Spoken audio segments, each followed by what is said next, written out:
சென்னை மாவட்டம் முழுவதும் சைக்கிளில் சென்றே கழக பணியாற்றி வந்த அண்ணன் ஆயிரம் விளக்கு உசேன் அவர்களுக்கு ஸ்கூட்டர் பரிசாக தர வேண்டும் என்று ஆயிரம் விளக்கு பகுதி கழக நண்பர்கள் விரும்பினர்.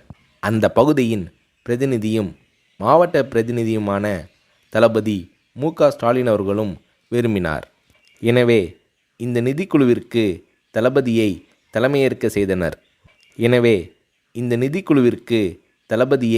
தலைமையேற்க செய்தனர்.